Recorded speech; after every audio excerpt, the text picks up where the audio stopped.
Welcome to today's episode of The Square. I'm really excited. This is our first episode to shoot of 2023. We're really excited about some of the content that we have coming this next year. But before we get to that, I'm joined by Kolisnyk. Thank you so much for being here, Ty. Yeah, hi Brandon. Thank you for having me. Well, and as often happens at the beginning of the year, you take a minute to look back. And if we look back almost 3 years ago, you were part of our first digital internship program, and I had the joy of working with HR and a few other departments to help the intern class do video blogs. And I remember yours vividly because there was just this blank screen, and then you pop up and you do, I'm not going to be able to do the motion the way that you do, and you have this starburst sound effect. In fact, the best way to describe it is to actually see it. So cue the epic flashback. Hello everyone, and welcome to my #1 vlog. My name is Kolisnyk, but you can call me Ty, and I am one of the Corgan summer interns for the Dallas Education Studio. I was born and raised in Ukraine, the largest country in Europe. It was obvious that you enjoyed putting together those videos. Yeah, it was really fun. It was really unconventional, something that I did not expect for the summer internship. Yeah, I tried to have the most fun as I possibly could. Well, they definitely stood out. So then I want to talk a little bit about your passion for architecture and then the education team, but let's go back a little bit. Tell me a little bit about growing up. Give me a glimpse of Ty as a kid.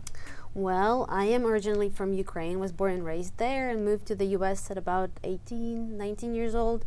I went to school in Louisiana, and growing up, I just liked being creative. I think first time I encountered architecture was probably working with Legos when my dad introduced me. And I like to play Sims as well. Yeah, like Sim, it's like the Sim Online games. Yeah.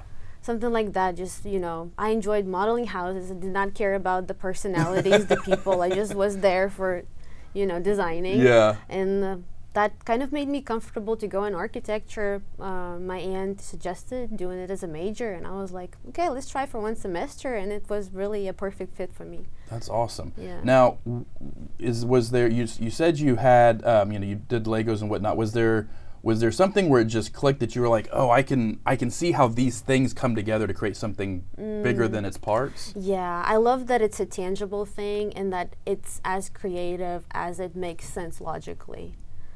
I love that. So just out of curiosity, if you weren't an architect, do you have any idea what you would have gone into? I probably would be in some kind of international business. I like learning languages, so... How many languages do you speak? I'm fluent in 3. I'm trying to learn a 4th one. It's currently 2.5 more than I'm fluent in, so congratulations. What are the 3 languages you speak? Well, I'm fluent in Ukrainian and Russian because I'm bilingual, and then English, and I'm learning Korean. Korean? Why Korean? Because I like K-pop.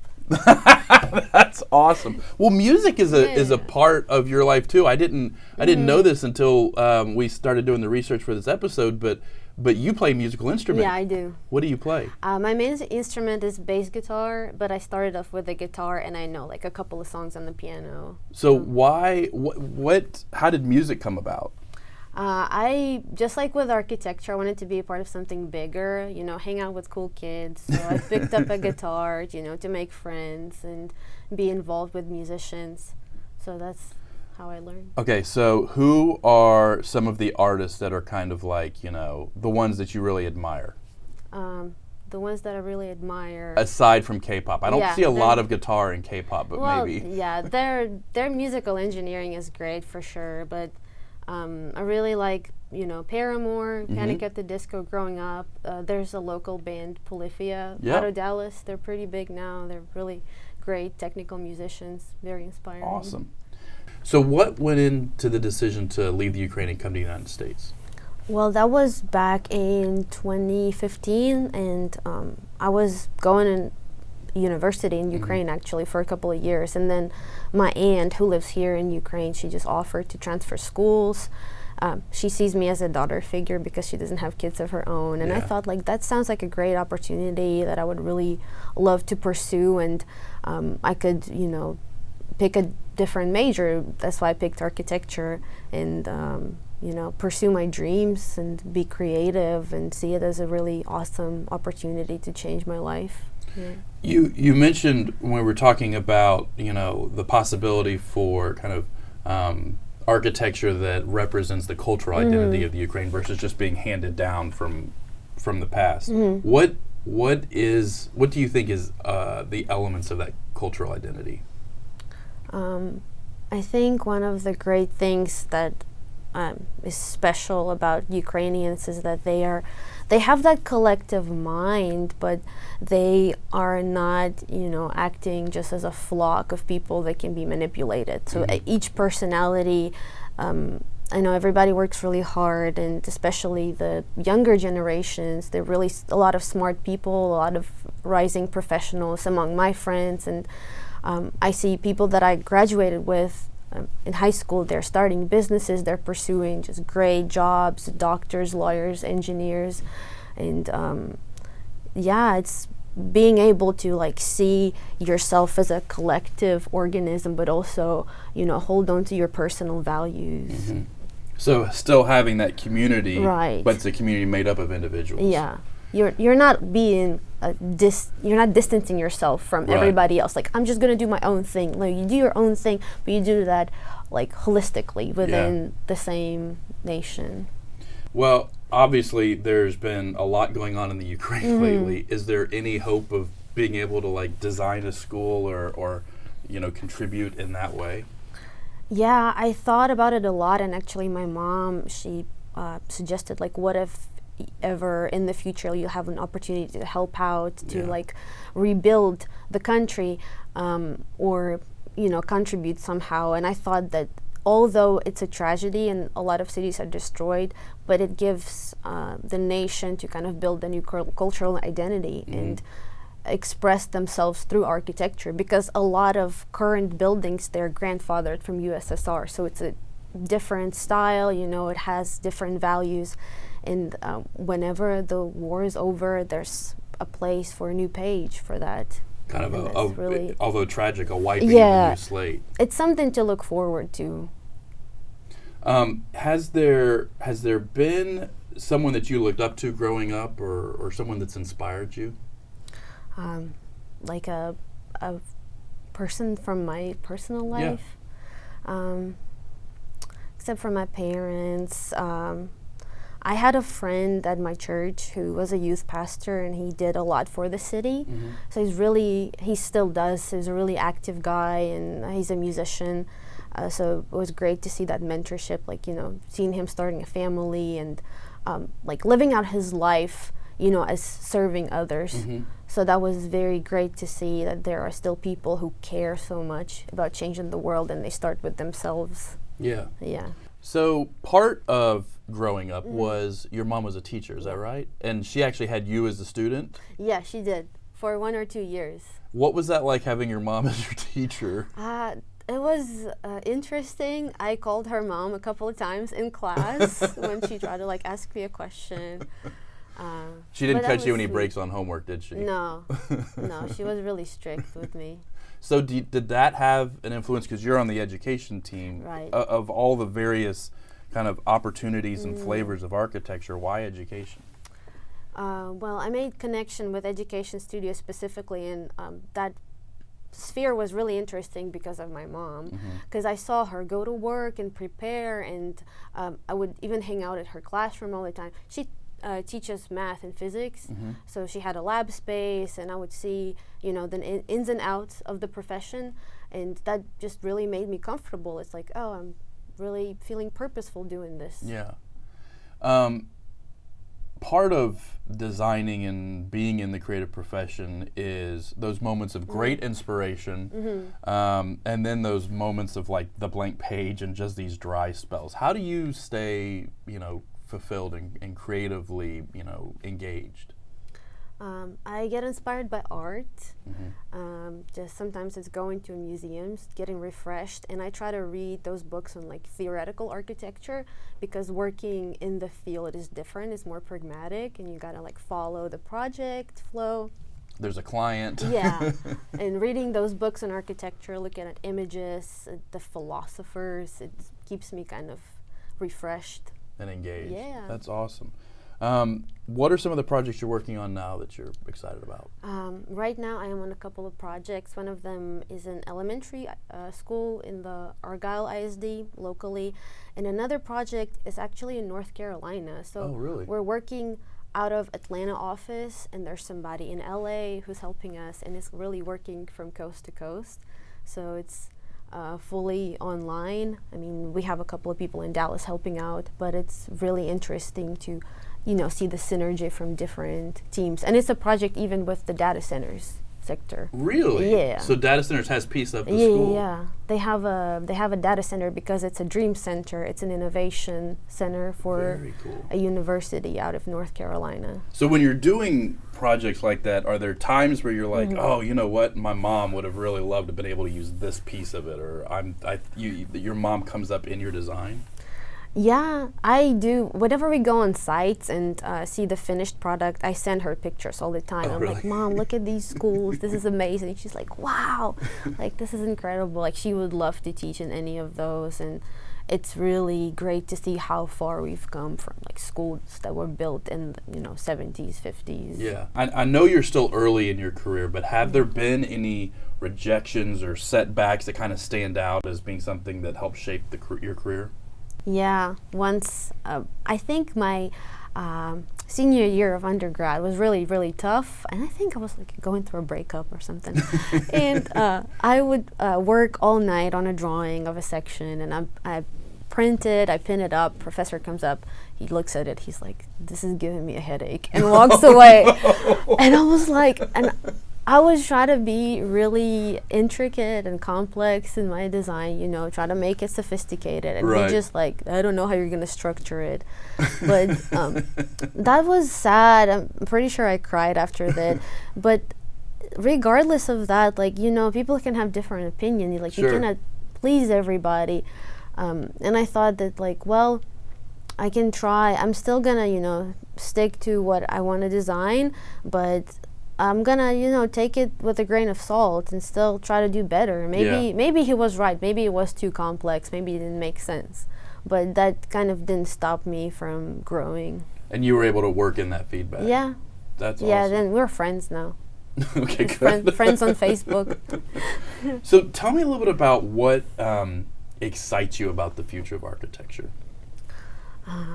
The most exciting part is to see how fast it's growing. Because I love living in Dallas. Sometimes you drive through a place and then you drive the same road 2 weeks after and the apartment complex is demolished. I love the fluidity, I love the city energy, and I love to see the growth and just how and how designers try to accommodate people. I love our client meetings whenever we meet with the district and ask a bunch of teachers, like, what do you need in the classroom? And even simple things as that, they matter because you try to cater towards people who work and, help to teach our kids. Yeah, it feels like in a lot of ways you have two different audiences. Most places you're building, you have one set of people that uses that building, but in schools you have not just the children, but the teachers that work there day in and day out, and they both have different needs and different ways of doing things. How do you reconcile those? Well, really, I think the goal behind that is the same. I know, like, kids are trying to learn. Sometimes they might feel like they don't want to do anything, but kids are curious creatures. They're little humans, and then teachers want to do a good job. And a few of my close friends are actually teachers, and talking to them, like, everybody is very driven to do a good job in teaching. So I see the both worlds, and I just try to make them work together. So that community that you're talking about with in the Ukraine, that actually kind of also led to some of your interest in music. Right. Tell me a little bit about that.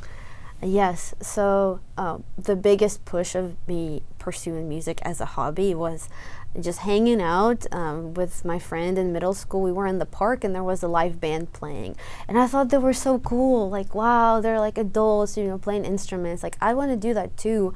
And I know that they were good friends because they were, you know, hanging out, laughing. Yeah. People were supporting them, somebody's boyfriend, girlfriend. And I thought that that's a great thing, you know, that's so wholesome. Really, I would really want that in my life, you know, being united by a hobby, by, you know, something greater that people want to do. You're a little bit in a unique position because, you know, a lot of the lens that we see of what's going on in Ukraine right now is whatever's on the news, and that's, you know, it's going to be a certain way of looking at it regardless. You have a little bit of an advantage because you have your friends and family that are there, and they can kind of give you a firsthand report. Are you seeing that community is still, that communal aspect is still very vibrant and alive despite everything going on? Yes, definitely. People are supporting one another. I know my friends are gathering still, you know, they're checking on each other, still trying to live a life because life goes on, and it's a difficult thing to imagine, especially in the context of a war, but you still have to, you know, find the moments of celebration and joy. And, you know, my mom has her friend group and they try to have dinner together, like do something fun, you know, go see family. So do my friends, and that's awesome that people are still, you know, kind of kindling that spirit of courage and positivity. Yeah. Has it been tough for you to be here while all that's going on? It's definitely a very, you know, strange situation because I haven't visited since I was, since 2016 maybe. And like looking back at it, I feel sad that I cannot do much to like help, but I know that my job is, you know, stay safe and support my family and friends and try to encourage them.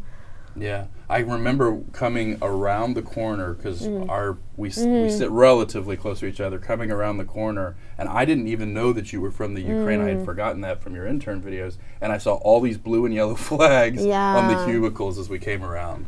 Yeah, my team, our education studio, they surprised me one morning. I walk in and, you know, I see the whole studio decorated in flags, and that made me cry. They actually fundraised some money to help some people in need that I successfully transferred over to a nonprofit in my hometown. Yeah, that was really awesome. Just see the support and feel like I don't just work here. Like I belong to something. There's a little bit of that community right here. Okay, so tell me, like, is there a project that you're like, oh man, this would be the penultimate if I was to be able to do this project? And it doesn't even necessarily have to be for a specific location, but you want to be able to build, you know, X project. What would that be? That's a good question.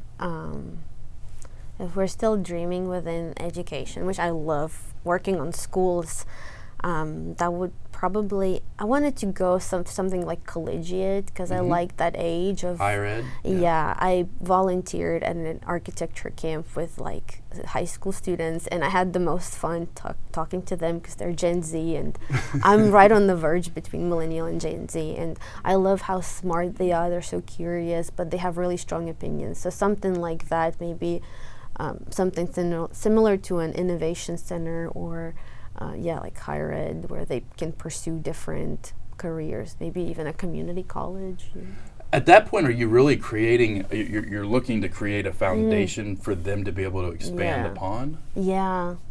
I think finding your identity is so important, and figuring out what you want to do, because people are asked to pick a profession so early on. You're only 16, 17 years old. Like, what do you know? And I think having a space to explore themselves and maybe expand that curriculum, try out different things would be really great. Is there a building you've been able to visit that just left a really strong impression on you? Our senior year, we had a trip to New York with my architecture studio, and we went to Ford Foundation, and it's another skyscraper, but it has a beautiful like green inner courtyard. And I was like, wow, this is amazing. I feel like I'm at the park, but I'm inside. And it's such a cool thing because you can, you know, just rejuvenate by being around nature. There's trees, there's like little pond. It's not just a flat space. They have all kinds of steps and walkways. It's accessible. And I was like, I love that. Just, the like combining two different areas and having that beautiful, greenery within a very, very busy downtown New York. Right in the middle of when I went to school in Chicago, and there was a church courtyard it sounds like it was similar feeling, that when you stepped into it, somehow all the city sounds kind of dropped away. It was very small, but you got that idea of being able to kind of get a little bit of solitude in something that is so bustling. Tell me a little bit about where you would like to go with your career. I definitely would like to pursue the design track within the studio, because I worked with some of our project designers in different teams, and it's amazing. They're like true architects, they do what we were taught in school. They design, they have a different thought, and they view it differently, and I want to keep that mindset active, and just the ability of being creative is really attractive to me, because it's really what I want to pursue. Well, once you get there, we'll have you back on again and you tell us all about it. Okay, I would love that. Well, Ty, thank you so much for being here. Yeah, thank you for having me. And thank you so much for watching. If you want to learn any more about what we talked about, check the description below, and make sure to check out TheSquare next time.